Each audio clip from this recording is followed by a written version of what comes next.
And welcome to Filmmaking Today. I'm your host, Bojan Dulabic. So, in this episode, we're going to talk about green screening. Let's jump into what you need. Ideally, you will have 3 lights, obviously the green screen backdrop, and a room that's at least 10 feet by 20 feet. Now, you can do it in smaller rooms, obviously, but honestly, it's going to be a pain because your actor needs to be or should be away from the backdrop. There should be a certain distance that he or she is away from it. Now, when it comes to the backdrop, you can have different kinds of backdrops. You can have the ones that fold out. Those ones are great because everything's smooth, because ideally the green backdrop should be as smooth as possible. So if you have a cloth like I do, you should ideally iron it. As you can see in this image, I didn't. I mean, I did, but I didn't do a good job. Now, it still works, even if you don't iron it, as long as you do all the other things. Let's talk about proper lighting.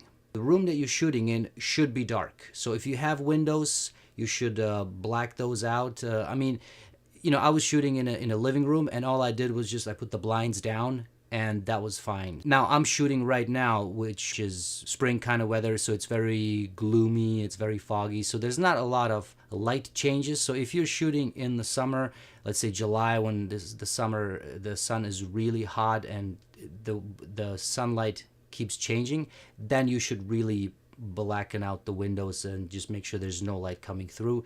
Because if the light keeps changing, if the intensity of light keeps changing, a natural light that comes in, it's going to mess up with your final product. So that's number one.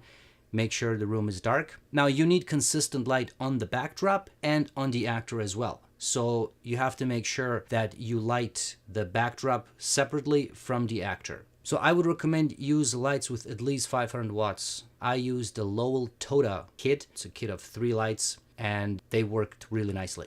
Now let's talk about the placement of the actor. So the actor should be at least 10 feet away from the screen. Now, this is important because when you are lighting the actor separately, if the actor is too close to the screen, the actor's shadow will appear on the green screen. And when you have a shadow, it's more difficult to get rid of that in post.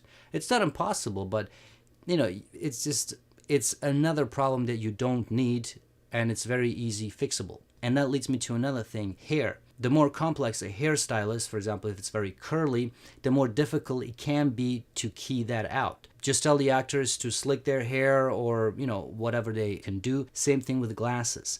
If you have glasses or if your actors are wearing glasses, the reflection of the green screen can be seen in those glasses, and then you could have issues there if you have more movement in your scene. In my case, it's mostly people talking and there's basic movement, but not that much. Now, if you have 2 people, 3 people, you have to keep in mind your backdrop needs to be bigger. My backdrop was about 12 feet in width. If you have more actors, you're probably going to need a wider screen. Also, another crucial thing is, are you having the camera locked down on a tripod or is it handheld?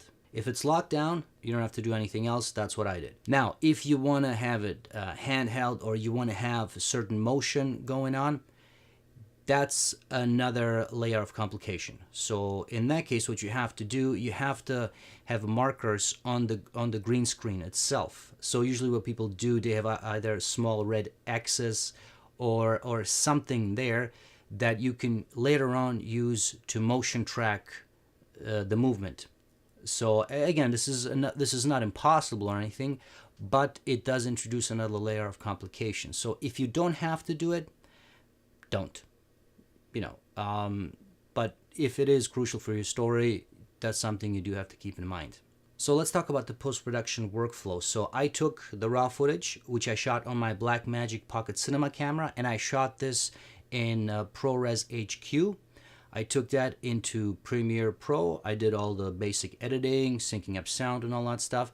And then I took that into After Effects and I used the keying plugin and it worked nicely. All I did is just I selected the green. It got rid of most of it. I just had to do a little minor cleanup work. As you can see here, it worked really nicely. If you see on this actor here, if you take a look at his hair, you can even see it was able to get rid of the small green dots that are in between the hair strings. It really did a nice job because I set it up properly. If you set this up properly, most professional or even amateur editing programs will be able to do this, whether it's Apple Motion or Final Cut 10, I think has a built-in keyer that'll work. Sony Vegas, I haven't used it personally, but I'm pretty sure it has it.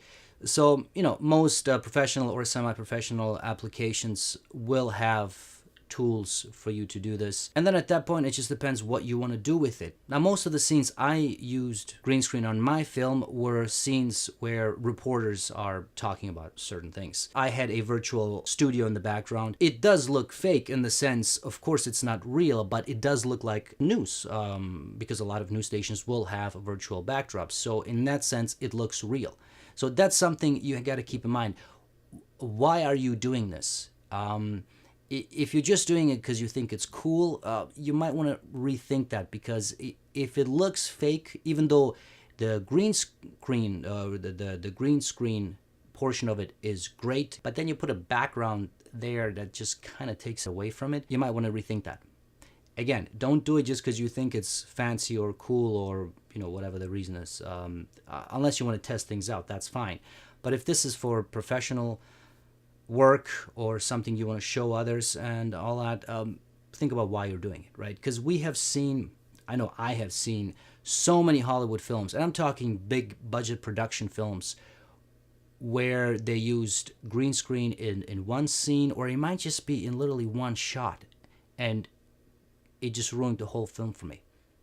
I mean, there's a movie, I can't think of the title now, but there's a movie where there's two actors standing or sitting on a bench in front of the White House, and most of those shots was actually shot on location, or at least it looked like it's on location, doesn't matter.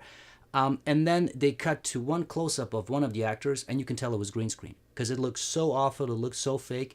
Because that's another thing, if you're shooting something outside and you want to replicate that using green screen, lighting conditions, there's so many things you gotta think about in that case. You have to replicate the exact lighting conditions that you had on that day to make it look believable.